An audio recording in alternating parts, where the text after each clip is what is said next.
আমি একটা এরকম সাইজের মূলো নিয়েছি, আমার 5টা মতো পরোটা হবে, তার জন্য এটাই যথেষ্ট। এটাকে আমি একটু এই গ্রেটার দিয়ে গ্রেট করে নেব। আগেই ধুয়ে ছাড়িয়ে নেওয়া আছে। পরোটা বানানোর জন্য প্রথমেই প্রয়োজন ময়দা, কিন্তু আমি দেখলাম ময়দার কৌটো খালি, তো কিছু করার নেই, রুটি দিয়ে মানে আটা দিয়েই বানাবো। তো আটা দিয়ে একই হবে, একটু কালো কালো হয়তো দেখতে হবে, ব্যাপারটা একই। তো আমি আটার মধ্যে ময়দা যেমনভাবে মাখে সেরকমভাবে চিনি, নুন আর সাদা তেল দিয়ে নিয়েছি। এবার এটাকে আমি একদম মেখে ডো তৈরি করে নেব। মূলোটা গ্রেট করে নিয়েছিলাম, 5-7 মিনিট রেখে দিয়েছি। মূলো থেকে দেখো প্রচুর জল বেরোবে, এরমভাবে এটা থেকে জলটা আমি চিপে নেব, ভালো করে চিপে নেব যাতে একটু জল না থাকে এর মধ্যে। দেখো মূলোটা একদম ঝুরঝুরে হয়ে গেছে, এর থেকে সব জল চলে গেছে। এবার এর মধ্যে ঘরের থাকা সাধারণ কয়েকটা মশলা মিশিয়ে নেব। প্রথমে দিলাম অল্প একটু কালো জিরে, শুকনো খোলায় ভেজে রাখা লঙ্কা আর শুকনো লঙ্কা আর গোটা জিরে ভেজে শুকনো খোলায় ভেজে আর এটাকে গ্রাইন্ড করে রাখা হয়েছে, এই মশলাটাও দিয়ে দিলাম পরিমাণ মতো নুন, কারণ অল্প নুন কিন্তু দেওয়া রয়েছে আমাদের ওই আটা মাখাটায়, বা ময়দা তোমরা ময়দা মাখবে। আর এর মধ্যে তোমাদের ধনেপাতা থাকলে ধনেপাতা কুচি দিতে পারো, কেউ জোয়ান দিতে পারো, দিলে ওগুলোতে খেতে কিন্তু ভালো লাগবে, কিন্তু আমার কাছে নেই। আমি এই কটা মশলা দিয়ে এটাকে মেখে নেবো। তো দেখো এটা একদম মাখা হয়ে গেছে। এবার হচ্ছে কি আমি যে আটাটা মেখে রেখেছিলাম সেটাতে আমি লেচি কেটে নেব। এই যে এটা মেখে একটু তেল মাখিয়ে রেখেছিলাম, এটা লেচি কেটে নেব। 5টা লেচি কেটে নিয়েছি, এবার বেলে নেব আমি।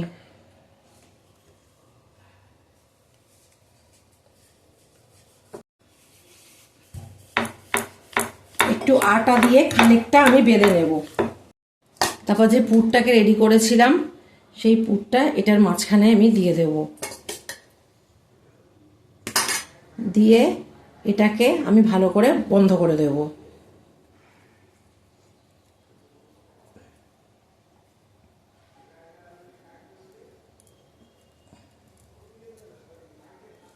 এরকম করে বন্ধ করে দিলাম, দিয়ে এটাকে প্রথমে হাত দিয়ে চেপে চেপে একটুখানি বড় করে নেব, তারপরে হালকা হাতে বেলে নেব, বেশি চাপ দিলে কিন্তু ফেটে যাবে। একটা বেলা হয়ে গেছে, চলো এটাকে এবার ভেজে নেব। এটাকে আমি তেল দিয়ে উল্টে পাল্টে ভেজে নিচ্ছি। তোমরা পরোটাটা যতটা সম্ভব মানে বেলে বড় করা যায় ততটাই করবে, বেশি চাপাচাপি করলে কিন্তু ফেটে যাবে। যে কোনো পুরভরা পরোটাই বেশি চেপে করা উচিত নয়। আর তাছাড়া এই মূলোর পরোটাতে তো মূলোটা যতটাই জল ঝরিয়ে নিতে পারবে ততই ভালো, না হলে হচ্ছে মূলোর ভেতরে একটু জল থেকে গেলেও না বেশি ফেটে যায়। তো তোমরা সেটা চেষ্টা করো, যতটা পারবে জল ঝরিয়ে নেবে, আর যতটা মোটামুটি পারা যায় ততটাই ওটাকে তোমরা বড় করবে, এর বেশি চেপে চেপে বড় করার চেষ্টা করবে না।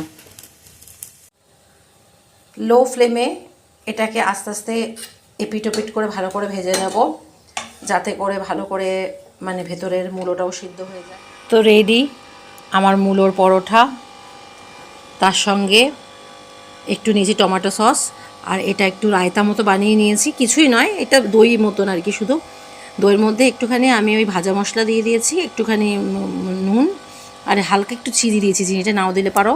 আর সবথেকে বড় কথা, তোমাদের বাড়িতে যদি চাট মশলা বা হয়তো যদি জলজিরা থাকে দিয়ে দেবে দইয়ের মধ্যে, ব্যাস আর কিচ্ছু দরকার নেই। তো পরোটার সাথে একটু দই না হলে কেমন লাগে, তাই জন্য দইটা নিয়েছি আর সস। তো এই শীতকালের এই পুরো মূলো থেকে মানে মূলোর কিছু রান্না থেকে মানে বিরত থেকে যদি আলাদা রকম কিছু একটা চটজলদি ব্রেকফাস্ট বানাতে পারো তাহলে এটা একবার ট্রাই করো, আশা করি ভালো লাগবে। Bye bye.